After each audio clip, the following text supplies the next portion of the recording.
네, 욥기 강의 36번째고요. 제목은 기록된 욥기의 해석이라는 제목입니다. 욥기 19장 13절에서 29절까지 말씀 보는데요.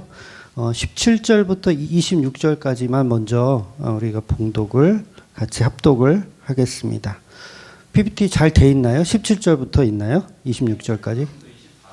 아, 그래요? 그러면 25절, 26절은 제가 읽어드릴게요. 17절부터 같이 읽읍시다. 내 아내도 내 곁을 싫어하며 내 허리의 자식들도 나를 가련하게 여기는구나. 어린 아이들까지도 나를 업신여기고 내가 일어나면 나를 조롱하는구나. 나의 가까운 친구들이 나를 미워하며 내가 사랑하는 사람들이 돌이켜 나의 원수가 되었구나. 내 피부와 같이 뼈에 붙었고 남은 것은 겨우 잇몸뿐이로구나. 나의 친구야, 너희는 나를 불쌍히 여겨다오.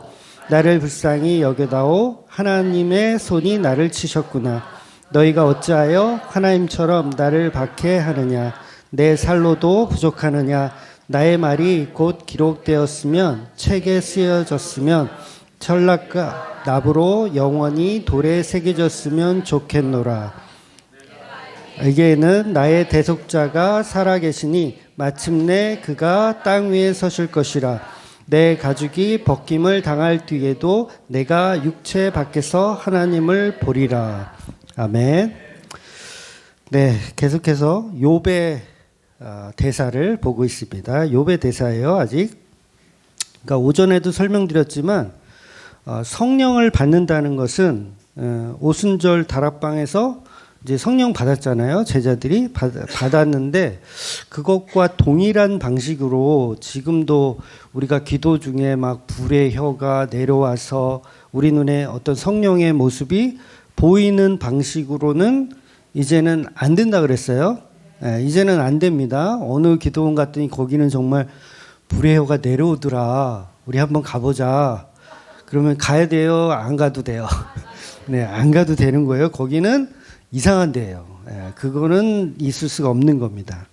그래서 그 어떤 신비적인 모습은 성경이 완성되기 이전의 사도들까지, 성경이 완성되기 이전의 사도들까지, 그러니까 하나님이 강력한 신비로, 그야말로 특별한 계시로 일시적으로 보여주신 그런 현상들입니다. 그러니까 성경이 기록된과 동시에 그런 일들은 이제는 일어나지 않아요. 그래서 지금까지 같은 방법으로 계속 하나님이 그런 어떤 이적과 기적으로 계시를 보여주신다면 성경은 필요가 없죠. 그게 계속 주어지면 성경은 필요가 없어요. 그런데 아닙니다. 기록된 말씀이 바로 하나님의 말씀이고 그 말씀이 운동력이 있어서 복음을 전파하고 있는 거예요. 그래서 성경이 아닌 다른 곳에서 특별 계시를 받았다면 그야말로 이단이라고 해도 틀린 말 아니에요. 어디 가서 누가 계시를 받았다 그러면 그건 이단입니다. 그래서 개혁주의는 뭐라 그랬어요? 5대 솔라가 뭐냐면 오직 예수, 오직 믿음, 오직 은혜, 오직 성경. 요게 중요하죠. 오직 성경. 그러니까 오늘 본문이 이야기하고 싶은 거예요. 오직 성경. 그리고 오직 하나님께 영광. 그렇다면 오직 성경을 믿지 않고 신비로운 어떤 체험을 계시를 믿는다면 그거는 100% 사이비. 100% 사이비라는 거예요. 그러니까 한국교회에 이단 너무 많은 거 아시죠? 이단이 너무 많아요. 하나님의 계시를 받았다고 하는 사람들이 많아요, 적어요? 많아요. 걸핏하면 기도원에서 응답을 받았다고 하죠. 여러분도 많이 그런 얘기 해보셨죠? 네, 기도원 가서 기도하는데 하나님이 응답을 주셨습니다. 근데 그건 바른 기독교의 모습은 아니라는 거예요. 그러니까 말씀을 보면서 성경을 보다가 응답을 받았습니다. 요건 맞아요. 요게 맞는 거지. 기도원에서 기도 중에 금식 중에 금식 중에 뭔가 들렸다, 뭔가 깨달아졌다. 그거는 바른 기독교 복음이 아니라는 거예요. 그래서 신비주의를 좋아하는 사람들은 그게 한번 체험하면 그게 또 중독성이 있거든요. 자기가 막 무아지경 속에 막 기도하다가 음성을 듣거나 뭔가를 해. 하나님 뭔가 액션을 주시는 것 같아. 그러면 그게 중독이 돼요. 그래서 그거를 맛보기 위해서 최소한 3시간은 기도해야 돼. 왜냐하면 2시간 전에는 그게 안 와. 한 2시간 이상 무아지경 속에 빠져야 그때서야 뭔가 도파민, 뭐 엔돌핀 뭐 이런 게 올라와가지고 뭔가 환상을 체험하기도 하거든요. 근데 그런 거는 중독성이에요, 말 그대로. 그러니까 마약 중독되듯이 종교에 중독되는 거예요. 근데 그런 것들은 다 가짜다, 허상이다는 거죠. 그래서 자꾸 그런 거를 체험하는 거를 좋아하면 결국은 이제 용하다는 목사님을 계속 쫓아가게 되어 있어요. 여기서 용하다 그러면 글로 가고, 기도원도 아무 데나 안 가잖아요. 꼭 용하다는 기도원으로 가죠. 안 그래요? 옛날에 오살리가 굉장히 용하다는 소문이 많았었어요. 지금도 막 오살리 가면 응답 받는다 뭐 그렇게 얘기하시는 분들이 있거든요. 근데 그런 자체가 다 자기가 만들어낸 가짜 우상이라는 거죠. 그래서 십자가 복음이 무엇인지 모르면 그런 이상한 유에 빠지는 거예요. 그래서 체험적인 신앙, 그거 옳지 않습니다. 체험적인 신앙 옳지 않아요. 성경은 이미 기록되어 있어요. 복음은 어디에 있어요? 성경에 있어요. 기록된 말씀에 이미 있습니다. 그래서 66권이 완성되었기 때문에 더 이상 자연을 거스리는, 그러니까 자연을 거스린다는 말은 일반 계시를 거스르는 어떤 일들은 일어나지 않는다는 거예요. 그래서 자기가 막 방언받았다, 뭐 통변의 능력을 받았다, 그런 분들이 간혹 있어요. 그거는 성령을 받은 게 아니라 그냥 종교적인 어떤 체험, 어떤 그런 절에서도 그런 현상들이 있거든요. 절에서도 막 기도하다 보면 무아지경에 빠지고 거기서 막 이렇게 보이지 않는 것들을 본다든가 그런 일들이 있어요. 그러니까 그거는 그냥 종교적인 어떤 자기 환각에 취해서 이렇게 보여진다는 거죠. 그러니까 오늘날 성령을 받는다는 것은 말씀으로 받는 거예요. 말씀으로. 왜냐하면 성령이 임한 성도들도 곧 말씀이거든요. 말씀을 받은 거거든요. 그래서 사도행전의 혀 모양도 뭐라고 했어요? 오전에도 말씀드렸지만 말씀을 이 시각적으로 표현해야 하신 거예요. 말씀은 시각적으로. 그래서 혀가, 불의 혀가 내려왔다, 이렇게 보이는 거죠. 그래서 그 말씀을 받는다는 건 단순히 그냥 말씀을 받았다 이게 아니라 그 말씀을 받았는데 그 말씀이 뭘로 해석되어져야 돼요? 예수님으로 해석되는 증거로 사용되어져야 말씀을 제대로 받은 거예요. 그러니까 말씀을 받았는데 그 말씀이 나를 부자 되게 하는 말씀, 나를 성공하게 해주는 말씀, 나에게 막 이렇게 상을 베풀어 주시는 말씀, 이렇게 받으면 잘 받은 거예요, 잘못 받은 거예요? 잘못 받은 거예요. 어떻게 받아야 돼요? 예수님을 증거하는 말씀으로 말씀을 받아야 되는 거예요. 그래서 예수님이 부활하시고 마리아들의 증언을 믿지 않았던 11제자들이 로마 군대가 무서워서 이렇게 문 잠그고 이렇게 다락방에서 덜덜 떨고 숨어 있을 때 갑자기 예수님이 한 가운데로 나타나시잖아요. 한 가운데로 나타나셔서 뭐라고 하시냐면 내가 그 예수다. 내가 십자가에 죽은 그 예수다. 그러니까 자기를 보여주시죠. 내 손을 봐라. 못 자고. 내 옆구리를 봐라. 창자고. 내가 십자가에 죽은 그 예수다 라고 하시면서 무슨 말을 하시냐면 성령을 받으라, 이렇게 말씀하세요. 성령을 받아라. 도대체 그때 예수님이 말씀하신 성령을 받으라의 성령은 뭔가요? 그건 뭘까요? 우리 말씀 한번 볼까요? 요한복음 20장 20절에서 22절까지 한번 볼게요. 이 말씀을 하시고 손에 보이시니 제자들이 주를 보고 기뻐하더라. 예수께서 또 이르시되 너희에게 평강이 있을지어다. 아버지께서 나를 보내신 것 같이 나도 너희를 보내노라. 이 말씀을 하시고 그들을 향해서 숨을 내쉬며 이르시되 성령을 받으라. 그죠? 맞죠? 마가 다락방에서, 아직 오순절 그날 아니거든요. 마가 다락방에서 부활하신 예수님이 오셔가지고 성령을 받으라 말씀하셨어요. 그러면 이때 지금 받은 이 성령은 뭐고, 마가 다락방에서 오순절날 받는 불의 혀, 그 받는 성령은 뭐고, 뭐예요? 왜 서로 다르죠? 제가 오전에도 말씀드렸지만 1장에서는 성령 안 받았다 그랬죠. 2장에서 받아요. 사도행전 1장에서는 성령 안 받았고 2장에서는 받았다고 했는데 지금 요한복음에서는 성령을 받으라 얘기했잖아요. 그럼 이거 뭐예요? 성령을 받은 거예요? 안 받은 거예요? 자, 성령을 받은 게 아니라 말씀을 주신 거예요. 말씀을. 성령을 받았으면 제자들이 그렇게 행동을 하면 안 돼요.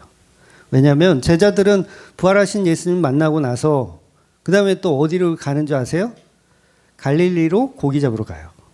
갈릴리로 고기 잡아. 나는 고기나 잡아야겠다. 성령을 받았는데 고기나 잡으러 갔다. 이게 말이 돼요?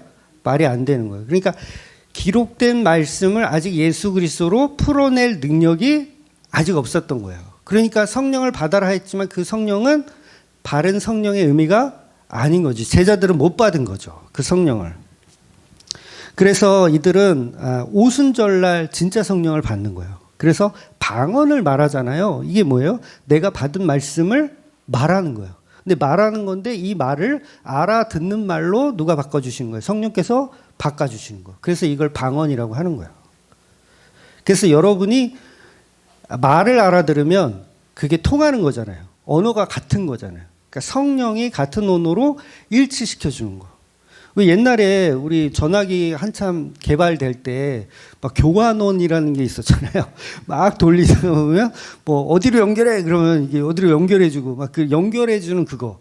그러니까 성령이 사람과 사람을 연결해주면 말과 말을 서로 알아듣게 하는 거예요. 그러니까 복음의 말을 복음의 말로 알아듣게 하는 거. 그래서 요한복음 20장이 말하는 성령 받으라 이 말의 진짜 뜻은 모든 성경을 통해서 예수를 증거할 수 있는 능력을 받아라 이렇게 얘기하시는 거예요. 그러니까 예수님 뭐라 그랬어요? 시편의 글과 제가 마음이 급하면 입이 뒤에 따라오니까 모세오경과 선지자의 글과 시편에 기록해서 누구를 증거한다? 예수님을 증거한다라는 말을 성령 받으라 전에 하셨잖아요. 그 말을 하시고 나서 성령 받으라 하는 거예요. 그러니까 이 모든 말씀들을 너희가 예수 그리스도로 풀어낼 능력을 갖는 것이 성령을 받은 것이다. 이 얘기를 하는 거예요. 쉽죠? 그러니까 우리는 누구나 성령을 받을 수 있어요. 어떻게 받냐면 기록된 말씀을 예수 그리스도로 이해될 때, 풀어질 때 그걸 성령 받으셨구나라고 이야기를 하는 거예요. 그래서 나중에 이제 성령을 진짜 받고 난 베드로가 그 성전 미문에 있던 그 안진뱅이한테 이렇게 얘기하잖아요. 돈을 요구하는데 거지가 돈 좀 주세요.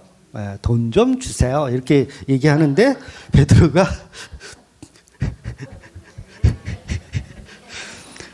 내게 은과 금이 없거니와 내게 있는 것으로 내게 주노니 나사렛 예수의 이름으로 일어나 걸어라 하잖아요. 그러니까 내가 은과 금은 없지만 내게 있는 것이 뭐예요? 성령이죠. 성령은 뭐예요? 말씀을 예수 그리스도로 해석할 수 있는 능력이 있으니 이거를 주는 거예요. 이걸 주니 너는 받아라. 그래서 예수를 통해서 이 안진뱅이는 인생이 바뀌는 거예요. 인생을 바뀌는 거야. 그렇구나. 그럼 뭐예요? 성령이 성령을 전달시키는 거죠. 그러니까 물론 이게 다 상징적인 의미예요. 아직까지는 이게 밝히 나타나지 않았기 때문에 상징적인 의미. 그래서 성전 미문의 거지가 세상으로 달려가지 않고 나 이제 걸을 수 있으니까 나 뛸 수 있으니까 막 기뻐해서 세상으로 가야 되는데 성전 안으로 들어간단 말이에요. 이 거지는. 그게 왜 그래요? 상징적으로 예수 안에 들어가는 거예요.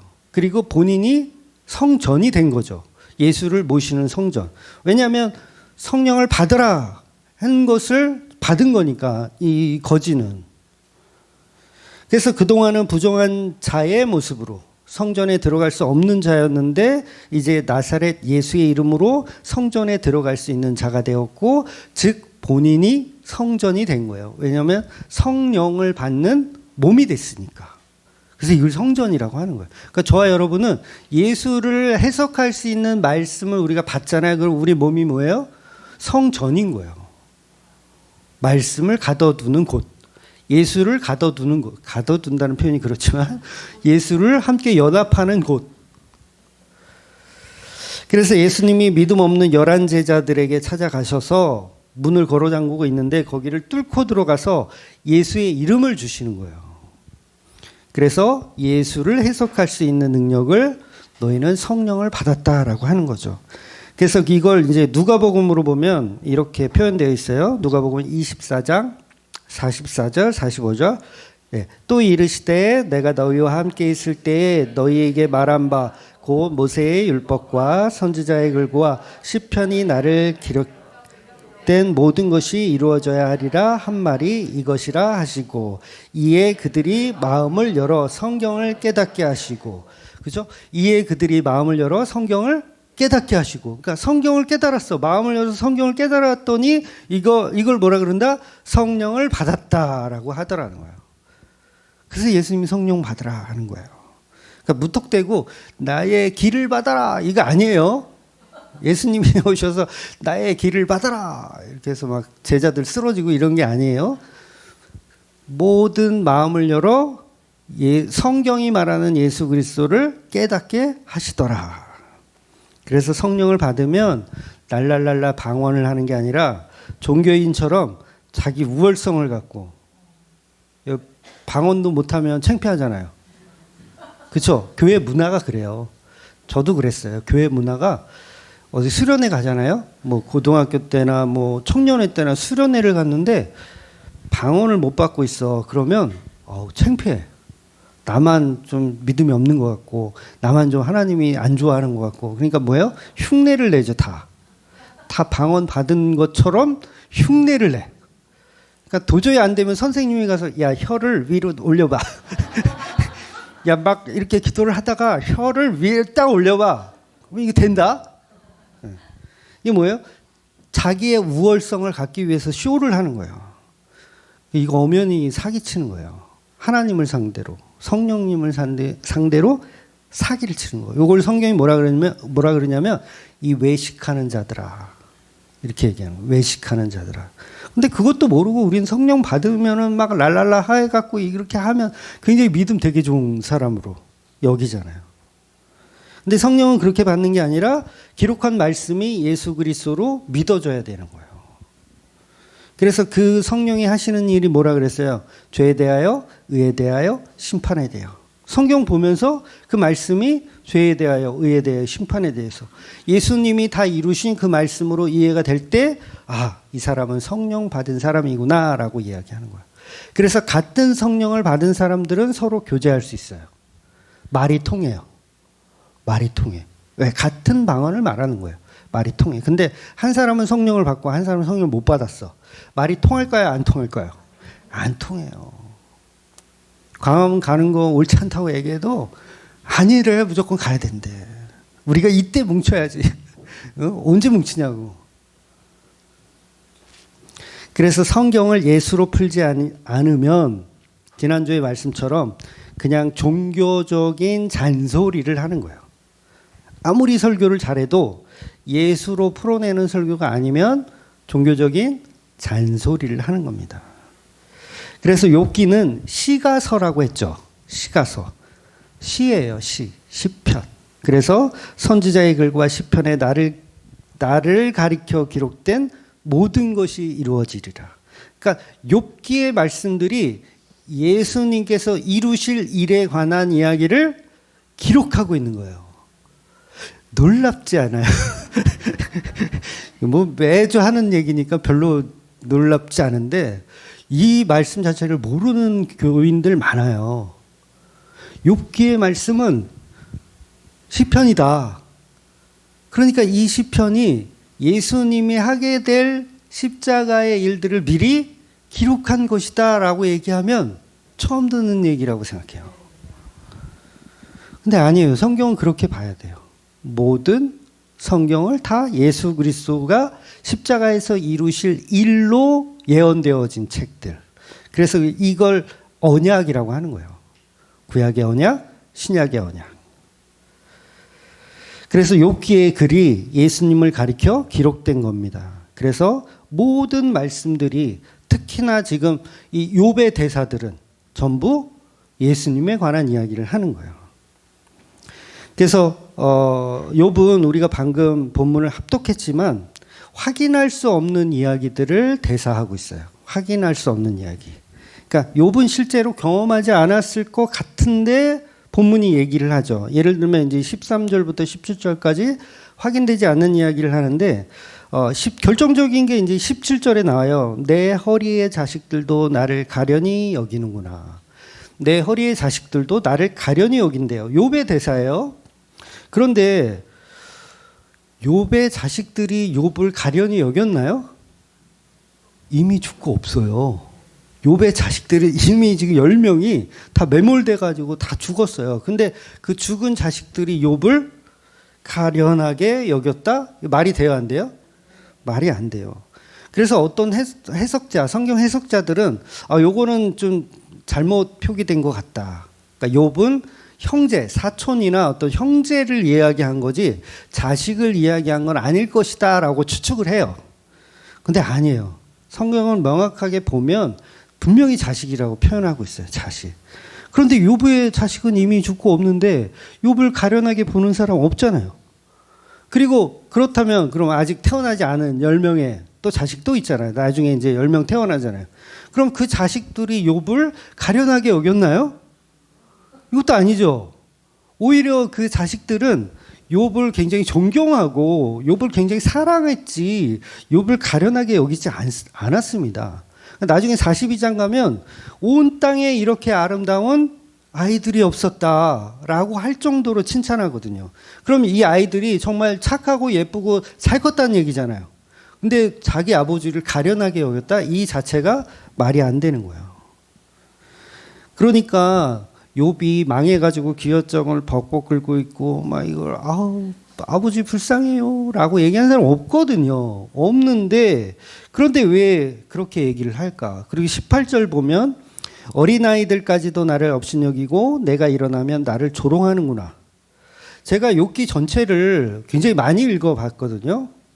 한 10번 이상은 읽었어요. 욥 전체를 10번 이상 읽었는데 어린아이들이 욥을 업신여겼다라는 진짜 그런 행동이나 어떤 그런 내용이 나오나 생각해 보니까 제 기억으로는 없었던 것 같아요. 근데 욥은 계속 있지도 않은 이야기를 하고 있죠. 아직 증명되지 않은 이야기. 21절 보면 엘리바스, 소발, 빌닷 나의 친구야 너희는 나를 불쌍히 여겨다오 나를 불쌍히 여겨다오 하나님의 손이 나를 치셨구나. 그러면서 너희가 어찌하여 하나님처럼 나를 박해하느냐 내 살로도 부족하느냐. 그러니까 친구들이 생각할 때도 욥은 있지도 않은 이야기를 계속하는 거예요. 욥 굉장히 억울한 거예요. 욥의 친구들 지금 억울한 거예요. 자기를 모함하고 있어요. 그래서 화 많이 냈잖아요. 지금 화 많이 내고 있잖아. 욥은 자기들이 뺨을 때린 적도 없는데 때렸다 그러고 없는 얘기를 막 지어내는 거예요. 그렇다면 이 욥이 하고 싶은 이야기 뭘까? 그건 자기 이야기를 하고 있는 게 아니라 이걸 시적으로 예수 그리스도가 당하신 일에 관한 일을 성령이 임재해서 미리 이야기하는 거예요. 즉 욥 속에 그리스도 예수님의 십자가에 달려 죽으시는 그리스도를 욥이 지금 뭐 하는 거예요? 표현하고 있는 거예요. 표현하고 있는 거. 그래서 이걸 예표라고 하는 겁니다. 그러니까 저와 여러분이 던진 돌을 맞으시는 분. 저와 여러분이 어린아이라면 욥을 막 이렇게 조롱하고 막 이렇게 불쌍하게 가련하게 여기고 막 그런 거. 그러니까 예수님이 저와 여러분의 조롱과 비웃음을 감당해내는 사건. 전부 욥기는 뭐예요? 예수님에 관한 이야기를 하고 있다는 거죠. 그래서 말 그대로 선지자의 글과 시편이 나를 가리켜 기록된 모든 것이 이루어져야 하리라는 그 말씀을 지금 하고 있는 거예요. 그러니까 이 처절한 외침을 욥이 잘못 걸린 거예요. 지금 저와 여러분이 걸렸어야 되는데 욥이 걸린 거예요. 욥이. 그래서 저와 여러분이 성령을 받았다면 이 욥기의 말씀을 보면서 누구를 볼 수 있어야 돼요? 예수님을 볼 수 있어야 돼요. 그러니까 성령 받은 목사님의 설교라면 이 욥기 강해를 통해서 예수님을 드러낼 수 있는 설교를 하셔야 되고요. 근데 예수님 얘기를 하는 거를 못 봤어요. 저도. 교수님들도 그렇게 설교를 안 하시더라고요. 제가 충격을 받았어요. 그러니까 욥기의 바른 해석은 십자가 지신 예수님을 드러내야 된다는 거죠. 그게 예수님 말씀하신 성령을 받아라 이고요. 그래서 사도행전에 보면 이제 에디오피아 내시가 이제 이 예루살렘 왔다가 돌아가면서 성경책을 샀나 봐요. 사가지고 이사야서를 샀어요. 그래서 이사야서를 이렇게 읽고 가는 거예요. 근데 내용이 뭐였냐면 도살자에게로 끌려가는 양과 같은 사람의 내용을 이제 막 설명하는 내용을 읽고 있었어요. 도살자와 같이 끌려가는 양이 있다. 막 그런데 이게 사람이라는 어떤 그런 내용. 그러니까 그가 굴욕을 당할 때 공정한 재판도 받지 아니하고 막 이렇게 불쌍하게 이렇게 끌려가는 자의 이야기가 이사야서에 기록되어 있는 거예요. 그 생명이 땅에서 빼앗길 거다. 막 이렇게 알아듣지 못하는 이야기. 그런 이야기로 써져 있어요. 그래서 이 부분을 읽는데 이 에디오피아 내시가 너무 궁금한 거죠. 이 도살자로 끌려가는 양과 같은 사람은 도대체 누구일까 궁금한 거예요. 누구일까 궁금한 거예요. 그래서 욥기에서는 욥기라는 이름이 있잖아요. 만약에 이름이 없다. 여러분 생각해 보세요. 이름이 없다. 그러면 우리도 궁금해 하겠죠. 도대체 이건 누굴까? 그러니까 오늘 대사를 보면 어린아이들에게까지 업신여김을 당하며 조롱당하는 사람은 누구일까? 이렇게 우리가 궁금해 하는 거예요. 어린아이한테 조롱당하고. 그리고 17절 보면 내 아내도 내 숨결을 싫어하며 내 허리의 자식들도 나를 가련하게 여기는 이 사람은 누구일까? 우리가 궁금해 하겠죠. 욥기에 이 이름이 없다면. 그러면 학자들은 그 대상을 찾으려고 노력할 거예요. 근데 찾아냈어요. 누구로 찾아냈냐면 이건 욥이야 라고 찾아냈어. 예를 든 거예요. 그렇다는 게 아니라 이사야서도요 명확하게 그게 누군지는 나오지 않아요. 근데 학자들은 그 사람을 찾아내요. 그 당시에 실제로 있었던 그 사람. 정말 어린 양처럼 끌려 죽는 누군가 있었을 거 아니에요. 그 말씀대로라면 그 사람을 찾는 거예요. 그 찾아냈어. 욥이야. 이렇게 찾고 끝나면 요거는 종교예요. 종교. 찾아내서 뭐 이사야서에 나온 그 도살자로 끌려가는 어린 양과 같은 사람이 누군지 찾아냈다고 칩시다. 그래서 그게 복음이냐고요. 그건 복음이 아닌 거예요. 그냥 학문이에요. 학문. 지식. 그런데 복음은 뭐냐면 그 도살자를 찾아냈는데 그 사람이 예수 그리스도를 예표하더라가 복음이라는 거죠. 그래서 빌립 집사가 에디오피아 내시한테 이사야서를 설명해 주는데 뭐라고 설명해 주냐면 사도행전 8장 35절입니다. 빌립이 입을 열어 이 글에서 시작하여 예수를 가르쳐 복음을 전하니. 빌립은 이사야서를 가지고 예수를 가르치더라는 거예요. 이사야서를 가지고 이거는 누구누구야. 이건 누구누구야. 이렇게 가르치는 게 아니라 이렇게 학대당하고 이런다면 욥이야. 뭐 아브라함이야. 뭐 이삭이야. 이렇게 얘기하는 게 아니라 요거는 예수님을 예표하는 거야 라고 설명을 해주더라는 거예요. 그래서 빌립 집사가 성령 받은 사람이잖아요. 그러니까 이 해석이 가능한 거예요. 근데 빌립 집사가 가서 설명해 주는데 이 사람은 성령 받은 사람이 아니야. 그럼 어떻게 해석하겠어요? 그러면 이건 욥이야. 이건 모세야. 이건 엘리야야.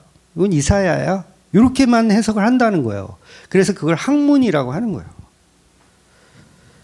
근데 실제로 성령의 복음을 받은 빌립 집사의 해석은 선지자의 글, 이사야서, 이거 선지자의 글이잖아요. 선지자의 글이라면 이 글은 누구에 관한 이야기다?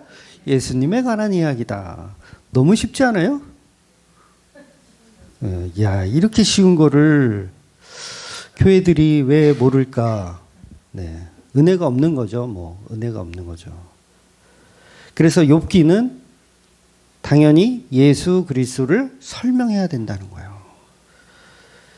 근데 예수님 이야기가 없이 욥기를 읽으면서 인간의 고난, 그리고 인간의 충성, 그 다음에 연단, 그리고 끝나. 우리도 연단해서 정금같이 나오는 우리 인생이 됩시다. 이렇게 끝나면 그거는 성령 받은 사람의 설교가 아닌 거예요. 그건. 물론 그런 게 필요하죠. 아예 필요 없다는 거 아니에요. 우리도 고난을 받고 다 있어요. 그러나 우리 삶 가운데서도 누구를 드러내야 돼요? 예수님을 드러내야 되는 거예요. 그래서 예수님이 그 십자가로 주 대심이 증거되고 우리는 각자 그 십자가를 믿음으로 지고 고난에 참여하는 그런 예수가 있어야 되는데 전부 예수님을 빼버리는 거예요. 예수님 빼버리는 거. 그래서 반드시 욥이 했던 이 말들은 예수를 증거한다는 것이죠. 그러니까 성경이 기록된 이유, 예수를 증거하지 않으면요, 욥기가 이 성경 안에 들어올 수가 없어요. 여러분, 성경이 66권이 있는데 이게 한 권 한 권 이게 정말 이건 예수야, 이건 예수야 해가지고 만든 게 아니에요. 여러분 잘 이해하셔야 돼요. 성경은 자증력이라고 그랬죠. 스스로가 스스로를 만든 거예요. 성경은. 그래서 사람의 힘으로 모은 게 아니에요. 그러면 사람의 힘으로 모았다면 다 성령 받은 사람이 모은 게 아닌 거예요.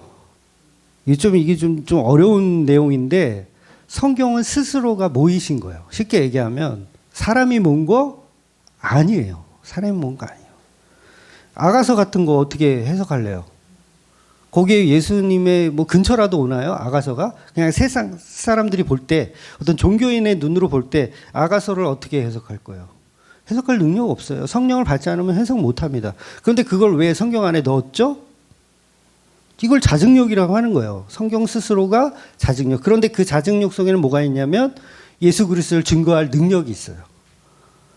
그래서 모든 강해 설교를 예를 들어서 어떤 책을 하든 예수를 증거하는 게 진짜라는 거죠. 그런데 예를 들면 이제 성경이 아닌 책이 있잖아요. 예를 들면 뭐 도마복음이라든가 뭐 비슷한 거 뭐 있죠? 뭐 마카비서라든가 뭐 이런 거 있잖아요. 이런 거 가지고는요 예수를 증거할 수가 없어요. 증거가 안 돼. 물론 군데군데는 되겠지만 처음부터 끝까지 예수만 증거할 수가 없어요. 전에도 말씀드렸지만 삼국지 가지고 유비의 위대함을 계속 증언할 수 있나요? 없어요. 뭐 관우도 나와야 되고 누구야? 조조도 나와야 되고 여러 가지 위대한 사람을 다 들려가야 돼. 근데 성경은요 희한해. 너무 신비로운 게 예수만 증거하라 그러면 저는 얼마든지 할 수 있어요. 얼마든지 할 수 있어요. 그러니까 저도 신기한 거야.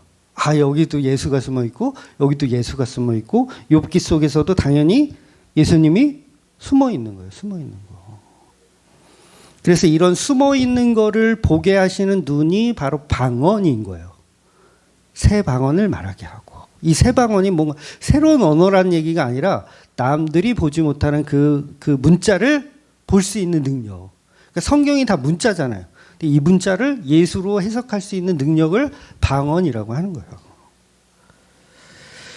그래서 오늘 본문 19장 23절, 24절을 한번 볼게요. 네, 같이 읽을게요. 나의 말이 곧 기록되었으면 책에 쓰여졌으면 철빛과 나보로 영원히 돌에 새겨졌으면 좋겠노라. 성경에 대한 이야기를 하는 거예요. 욥이 자기의 인생이 성경으로 기록되어서 후대의 모든 사람들이 이 삶을 봤으면 좋겠다. 그런데 그 삶을 보는 목적이 뭐다? 욥 속에 있는 그리스도를 나타내는 거. 근데 그 일이 이루어졌네요. 그렇죠? 우리가 성경으로 보고 있잖아요. 그러니까 욥이 고통 가운데서 이렇게 막 나의 이 삶이 기록되어졌으면 좋겠어. 후대에 알려졌으면 좋겠어. 그랬더니 실제로 그 일들이 일어나는 거예요. 그러니까 욥은 철저하게 하나님의 도구로 쓰임을 받은 거죠. 하나님의 도구로 예수 그리스도를 예표하는. 그래서 이 대사는 욥 자신이 이렇게 얘기하는 거예요. 그러니까 바울도 똑같은 얘기를 하거든요. 내 안에 예수의 흔적이 있노라 이렇게 얘기하는 거예요. 지금 욥이 고통 가운데 막 너무 힘들어하지만 내 속에 예수의 흔적이 있노라. 그래서 이 흔적들을 영원히 철필, 이 철로 된 연필로 그냥 돌 같은데 이렇게 영원히 새길 수 있는 걸로 새겼으면 좋겠다라고 이야기를 하는 거죠. 그래서 성령이 있노라. 내 안에 예수가 있노라. 이 얘기를 하는 거예요. 그래서 욥이 개혁주의 목사님이세요. 뭔 말인지 아세요? 개혁주의 목사예요. 오직 예수. 오직 성경. 본문 19장 25절에서 26절 같이 읽을게요. 내가 알기에는 나의 대속자가 살아 계시니 마침내 그가 땅 위에 서실 것이요 내 가죽이 벗김을 당한 뒤에도 내가 육체 밖에서 하나님을 보리라. 갑자기 욥의 대사가 바뀌었어요. 그러니까 욥은 계속 저주를 노래하다가 내 가죽이 벗김 당한 뒤에도 내가 철저하게 저주를 받아 죽어도 내가 육체 밖에서 하나님을 보리라. 예수님이 당하시는 십자가와 부활에 관한 이야기를 적나라하게 표현하는 거예요. 요거를 좀 기록해줘 라고 얘기하는 거죠. 이걸 좀 기록해줘. 27절부터 더 볼게요. 27절부터 29절까지. 내가 그를 보리니 내 눈으로 그를 보기에 낯선 사람처럼 하지 않을 것이라.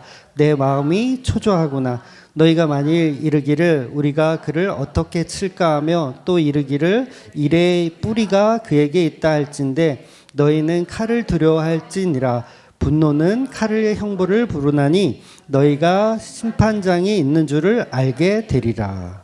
그러니까 본문에서는 나는 반드시 하나님을 만날 것이고 그 하나님은 나의 편이 되어 주셔서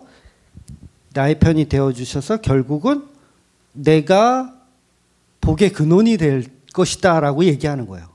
근데 요거는 욥이 하는 대사이지만 예수님이 하는 대사인 거죠.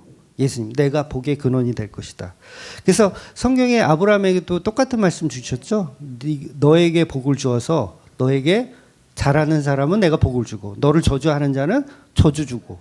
이거 아브라함에게 주신 말씀이지만 이 아브라함 속에 그리스도에게 주시는 말씀이에요. 그래서 지금은 뭐예요? 우리가 예수를 믿으면 복을 받는 거고 예수를 믿지 않으면 저주를 받는 거예요. 근데 여기서 말하는 복은 하나님의 나라에 들어갈 수 있는 복. 저주는 저 땅에 가는 거. 예. 그래서 이 진짜 심판을 받을 사람은 욥을 믿지 않는 사람. 그래서 이 42장 가면 결론이 뭐예요? 욥을 믿었던 사람들은 회복되고 욥을 믿지 않은 사람들은 저주를 받는 거예요. 그래서 친구들이 어디 가서 번제 드린다 그랬어요? 욥에게 가서 번제를 드리는 거예요. 그래서 그 번제를 흠양해서 받으시는데 하나님이 번제 잘 받았다 이렇게 하는 게 아니라 내가 욥을 받았다 이렇게 표현하시는 거예요. 그래서 우리는 온전히 예수님만이 우리의 욥이시고 예수님만이 우리의 제물이시고 예수님만이 우리의 거제, 우리의 번제, 우리의 소제, 속죄제, 속건제, 예수님만 우리의 모든 제사이신 거예요. 그래서 우리는 기록된 말씀을 통해서 누구를 발견해? 십자가에 죽으신 예수님을 발견해 나가는 거. 그래서 엉터리 개혁주의에 빠지지 마시고 진정으로 복음, 진정 복음, 예수만 드러내는 예수님의 피만 자랑하는 저와 여러분이 되시기를 주의 이름으로 축원드리겠습니다. 아멘. 기도하겠습니다.